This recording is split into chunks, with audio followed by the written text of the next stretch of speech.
Shri DK. Suresh media के सामने एक स्टेटमेंट दिया है और स्टेटमेंट देते हुए देश का विभाजन का बात की है।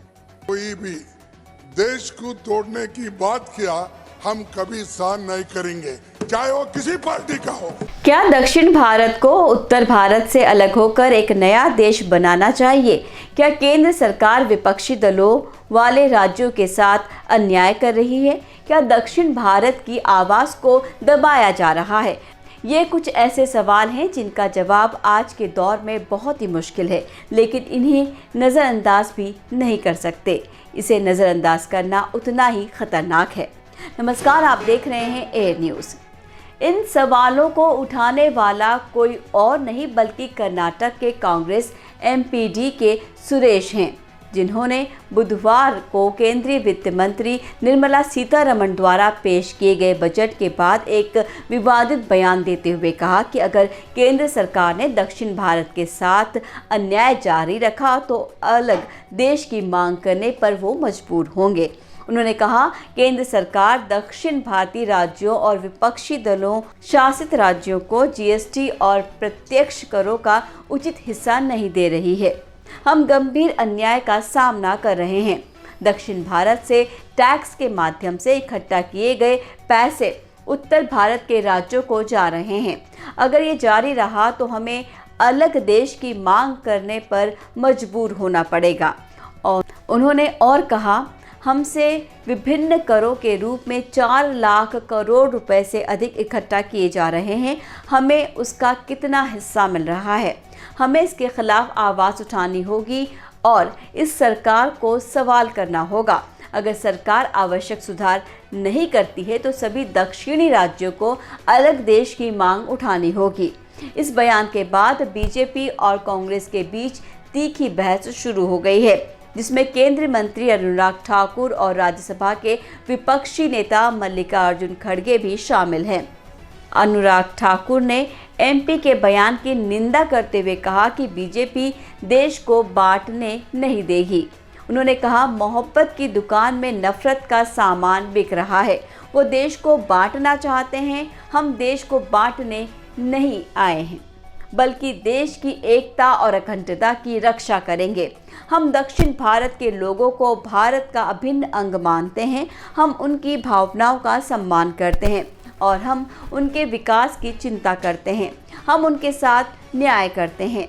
साथ ही उन्होंने आंकड़ों का हवाला देते हुए कहा कि केंद्र सरकार ने दक्षिणी राज्यों को वित्तीय सहायता और योजनाओं का लाभ पहुंचाया है। उन्होंने कहा कि दक्षिण भारत के लिए अलग देश की मांग करने वाले कांग्रेस सांसद का बयान देशद्रोही है। उन्होंने कांग्रेस को इस बयान का खंडन करने और एमपी को निष्कासित करने की मांग की है। वहीं राज्यसभा के विपक्षी नेता मल्लिकार्जुन खड़गे ने कांग्रेस सांसद डी.के. सुरेश का समर्थन किया। उन्होंने कहा कि एमपी ने जो कहा वो दक्षिण भारत की जनता की भावना है। उन्होंने कहा कि केंद्र सरकार दक्षिणी राज्यों को उसके योगदान के अनुपात में फंड नहीं दे रही है। उन्होंने कहा कि दक्षिण भारत के लिए अलग देश की मांग करने वाले कांग्रेस सांसद का बयान देशद्रोही नहीं बल्कि देशभक्ति का परिणाम है। उन्होंने कहा कि कांग्रेस पार्टी देश की एकता और अखंडता के पक्ष में है। उन्होंने कहा कि दक्षिण भारत के लिए अलग देश की मांग करने वाले कांग्रेस सांसद का उद्देश्य केवल अपनी आवाज़ सुनवाना था। उन्होंने कहा कि वो इस मांग को वापस लेने को तैयार है अगर केंद्र सरकार दक्षिणी राज्यों के साथ न्याय करती है तो।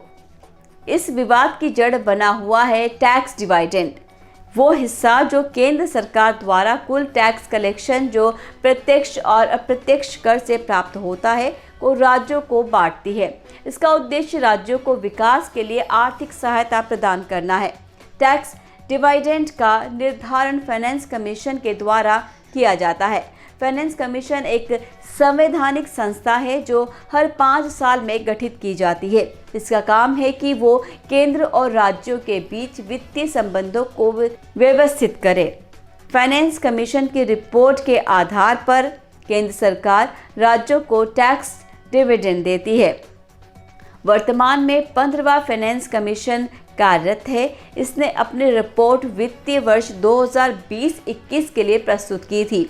इसने केंद्र सरकार को अपनी कुल टैक्स कलेक्शन का 41% हिस्सा राज्यों को देने की सिफारिश की है। इससे पहले 14वां फाइनेंस कमीशन ने भी अनुपात 42% रखा था।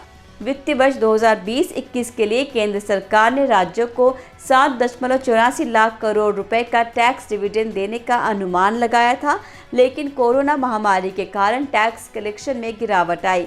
इसीलिए केंद्र सरकार ने राज्यों को 6.66 लाख करोड़ रुपए का टैक्स डिविडेंड दिया। कुल अनुमानित टैक्स डिविडेंड 7,84,181 करोड़ रुपए था, जिसमें से केवल 6,66,636 करोड़ रुपए राज्यों को दिए गए और 1,17,545 रुपए बकाया रह गए। वर्तमान के आंकड़े सरकार द्वारा जारी नहीं किए गए हैं, लेकिन अनुमानित है कि वर्तमान में भारत सरकार ने राज्यों का 3.5 लाख करोड़ रुपया बकाया भुगतान रोक दिया है। ये राशि मुख्य रूप से जीएसटी और अन्य करों से प्राप्त राजस्व में राज्यों के हिस्से से संबंधित है। सरकार द्वारा इस बकाया भुगतान को रोकने से राज्यों की वित्तीय स्थिति पर महत्वपूर्ण प्रभाव पड़ा है, जिससे उनकी विभिन्न योजनाओं और कार्यक्रमों को चलाने की क्षमता में बाधा उत्पन्न हुई है, जो कि अब विभिन्न राज्यों में विवादित विषय बन रहा है।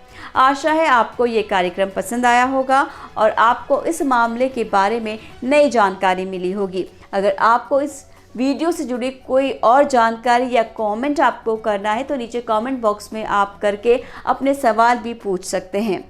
आप एयर चैनल को लाइक करें, शेयर करें और सब्सक्राइब करना ना भूलें। फिर मिलेंगे आपसे अगले वीडियो में। दीजिए मुझे विदा। नमस्कार।